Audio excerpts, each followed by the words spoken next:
क्या ध्यान रखना है आपको। देखिए जब भी देखिए पुराने जमाने में क्या होता था पता है आपको, कानून व्यवस्था बहुत चौपट टाइप की होती। आपने सुना होगा कि एक बहुत प्राचीन विधि, एक बहुत प्राचीन कानून था, हम्मुराबी की संहिता बोलते हैं, हम्मुराबीज कोड कहते हैं। मेरे ख्याल से पर्शिया के इलाके का वो कोड था, पारस के इलाके का कोड था।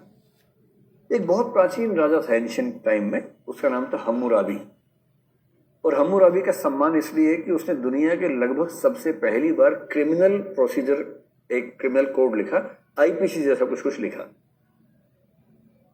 कैसा लिखा मैं आपको उसमें से एक कानून बताता हूं, फिर आप बताओ कि आप हम्मुराबी के शासनकाल में रहना चाहेंगे या नहीं रहना चाहेंगे।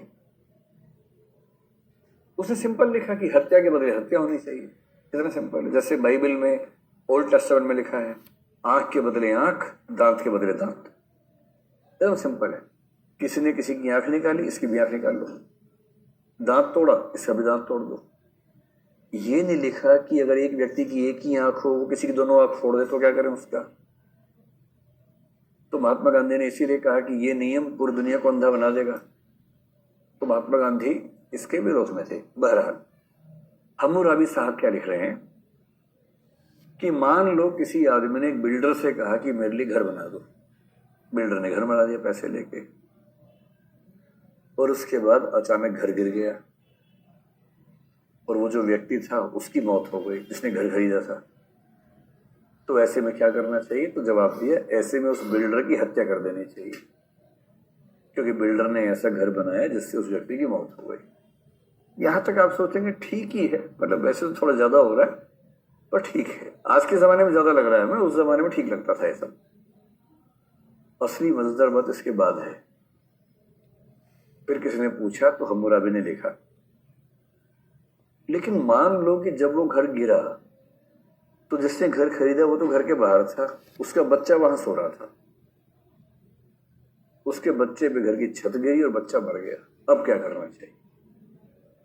तो उसने पता क्या लिखा, बिल्डर के बच्चे की हत्या कर देनी चाहिए। ये कानून में लिखा है, हम्मुराबी की संहिता में लिखा हुआ है। क्या आप ऐसे कानून के शासन में रहना चाहेंगे? उसमें आपको अपने घर के सब लोगों को ध्यान रखना पड़ेगा, भाई तू कहाँ जा रहा है, तू कहाँ जा रहा है, नहीं भाई तू कुछ करके आगे पटूंगा बिना बात के। ये तो बड़ी दिक्कत है ना, आप किस किस के कर्म की सजा अपने ऊपर झेल रहे हैं, क्या भरोसा भाई। तो बड़ा जरूरी है ये ध्यान रखना कि एक समझदार शासन सीधे फैसला नहीं करता है। वो ध्यान रखता है कि जिसने कोई गलती की है उसकी परिस्थितियां क्या थी, उसकी बैकग्राउंड क्या है। ऐसे कर्ता की उम्र का ध्यान रखा जाना बहुत जरूरी है। कर्ता किस सेक्स का है, किस जेंडर का है, इसका ध्यान रखना जरूरी है। फिर कर्ता की जो फैमिली बैकग्राउंड है, अगर बहुत गरीब घर का बच्चा है, इतना गरीब है कि वो कमा नहीं रहा था, उसकी माँ अस्पताल में एडमिट थी, उसके लिए उसको दवाइयां चाहिए थी, उसने दवाइयां चुरा ली, तो ये परिस्थिति का ध्यान रखना होगा ना। उम्र क्या है, 13 साल का बच्चा है, उसने चोरी कर ली, अब 13 साल के बच्चे को फांसी पर टांग दिया आपने, तो बात हुई। भाई 13 साल का बच्चा है, धीरे धीरे समझदार हो जाएगा। बच्चों से गलतियां हो जाती हैं, बड़ों से भी होती हैं, पर बड़ों की गलतियों पर आप सजा दे सकते हैं क्योंकि वो समझदार व्यक्ति है। बच्चा तो इम्पल्सिव होता है, भावना में बह गया।